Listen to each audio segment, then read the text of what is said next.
Buenas técnicos de sonido, ¿cómo estáis? Espero que bien. Hoy vamos a hablar de la cadena de sonido en términos sencillos y conceptualizando para entender cómo una onda que se propaga por el aire acaba siendo escuchada por un altavoz. Estos pasos los vamos a desmenuzar y los vamos a categorizar según dominios. En esta primera parte vamos a hablar del dominio acústico y el dominio eléctrico. Pero primero, esto es todo lo que vamos a hablar de cómo la onda se propaga. Nuestra primera parte, acústico, eléctrico, vamos a digitalizar ese voltaje, vamos a volver a pasar a dominio eléctrico y vamos a regresarlo a un altavoz al final en el dominio acústico. Dentro de todos estos dominios vamos a tratar niveles, medidores, conexionado y protocolos. En fin, el dominio acústico es lo más sencillo porque trata básicamente de vibraciones en el aire hechas por una fuente de sonido, en este caso las vibraciones de las cuerdas vocales de una voz humana, su resonancia en la boca y cómo sale a través de dichas vibraciones, que recorren cierta distancia y a una cierta amplitud, dependiendo de cómo hablemos, porque no es lo mismo gritar en un estudio que hablar tranquilo en una sala reverberante a 30 centímetros de un micrófono o a 1 metro de un oído humano.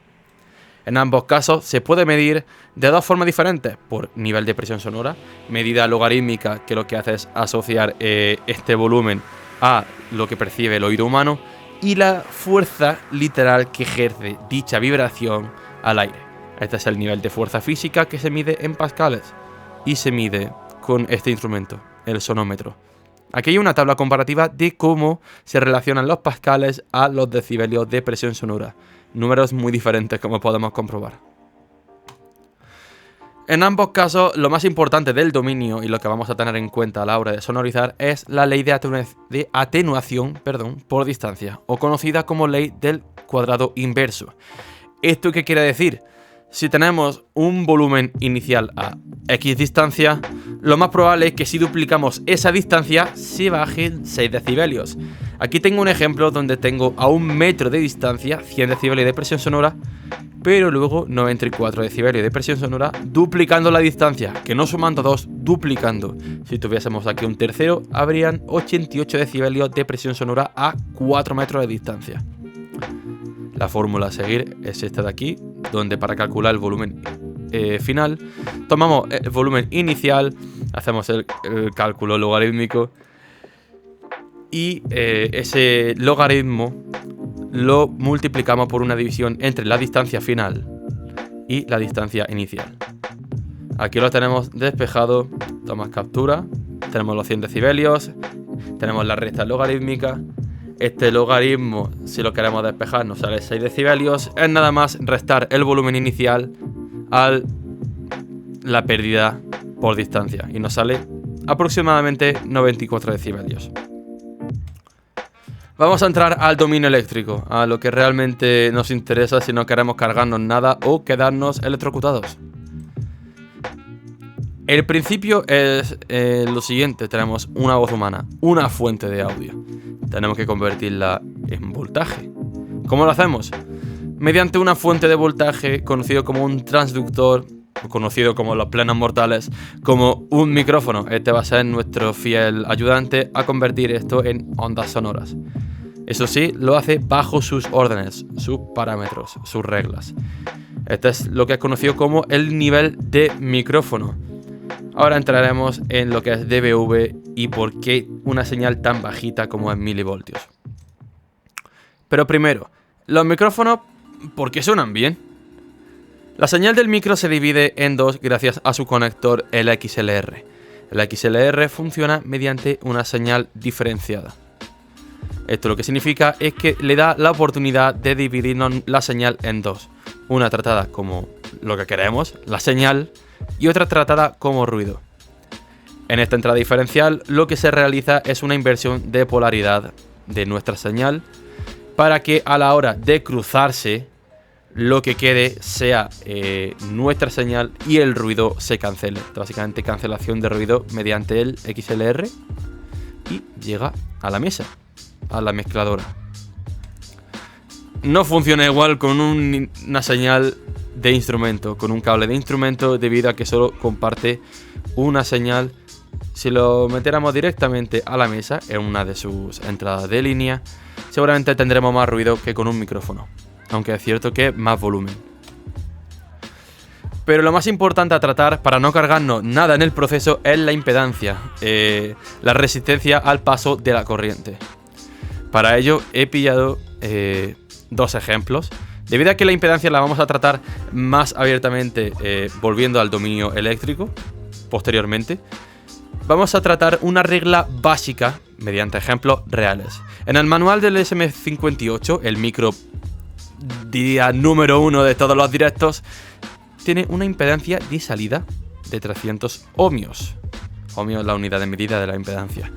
Nuestra mesa es la Mackie Onyx 24, buscando el manual que aparece. Impedancia de micro 3300 kiloohmios. Esto nos da una ley importante que se cumple en un micrófono, se cumple sobre todo en las etapas de potencia, el concepto que trataremos más tranquilamente cuando toque, pero esta ley hay que tenerla en cuenta. La impedancia de entrada debe ser al menos 10 veces mayor que la impedancia de salida, como es la impedancia de entrada de la mesa y la del micrófono. Ahora sí, podemos hablar de que vamos a conectar el micro a la mesa. ¡Yuhu! Tenemos 1,6 milivoltios, el dato que hemos visto anteriormente y que nos hemos preguntado. Pues aquí lo tenemos. Tenemos los decibelios dBV, porque hay una V al lado del dB. ¿Por qué esta señal tan bajita? Esto no importa cuando lo mandemos a la mesa, cuya función es adecuar la señal. Adecuar, que no darle ganancia, que no, adecuar. ¿Por qué? Porque al final todas las señales que entren por aquí van a trabajar con el mismo nivel. Esto es conocido como el nivel nominal más 4 dBu y 1,23 voltios. Ahora lo entendemos, ¿no? 1,6 por 1000 es un aproximado, digamos. ¿Por qué? ¿Cómo? ¿Por qué la mesa puede lograr esto? ¿Qué hay dentro de la mesa? Un preamplificador, un previo. Aquí está toda la electrónica que requiere el micrófono para poderse escuchar. ¿Qué tiene una entrada de la mesa? Pues mira, si un micrófono no se escucha o si una señal no se escucha, puede ser por alguna de estas cosas. De estos factores. La ganancia, que vamos a dejarlo claro. Aquí pone decibelios, pero no olvidemos milivoltios, 1,23. Aquí estamos hablando de voltaje. La ganancia en el dominio eléctrico es simplemente darle voltaje al micrófono. Atenuación es al revés, es quitar voltaje. Esto normalmente se usa en una señal de instrumento debido a que una señal de instrumento de por sí suele llevar bastante señal. En especial si lo conectamos directamente a la mesa por su cable no balanceado. Alimentación Phantom es requerido en un micrófono de condensador, debido a que estos necesitan mayor energía para funcionar. También es un botón que incluye el previo de la mesa. Y la inversión de polaridad. Esto lo que hace es que básicamente invierte el ciclo de la onda que se esté generando en el micrófono. Esto normalmente se usa, por ejemplo, en una caja que microfonas con dos micrófonos. Al fin y al cabo, el rebote de la onda lo tienes tanto por encima, en el bordón de encima, como el de abajo. Si la onda se parece mucho, la fase se cancela. Lo que se hace con la inversión de polaridad es que la fase no se parezca y por tanto se mantenga el golpe inicial de la caja. Pues bien, felicidades, has logrado que tu micrófono o tu instrumento suene al nivel nominal más 4 dBu. ¿Pero por qué más 4 dBu si el micrófono ponía dBV? ¿Qué ocurre con el nivel de micrófono y el de instrumento? Realmente no mucho. Estas señales, estos números básicamente son puntos de referencia. Recordad que estamos trabajando a nivel profesional, que no es lo mismo que el circuito electrónico de un sistema de audio consumer. Por ello, las diferentes medidas. Es más, si ves que si se está introduciendo el mismo voltaje, no es lo mismo mantener un voltio cuando medimos en dBu en un sistema profesional que si lo hacemos en un sistema consumer. Lo mismo con el punto de referencia que se usa en el sistema consumer, que es menos 10 dBV, voltaje 0 contra 16. Sistema doméstico o el nivel profesional, más 4 dBU, 1,23 voltios. ¿Os suena ya esto, verdad? Eso sí, medimos, muy bien, tenemos este voltaje, pero no lo medimos durante un segundo, medimos una sesión durante, ponle, 90 minutos. Todo esto se repite, se repite, se repite, se repite. Se repite a una amplitud y a un tiempo. Aquí es donde entran los términos peak y RMS. V-peak, voltaje peak y voltaje RMS. Aquí en este ejemplo he puesto una onda sinusoidal, sus ciclos y, por ejemplo, un segundo. Esto es el ciclo que hace en un segundo. Bastante grave, si me preguntáis. Lo importante es lo siguiente.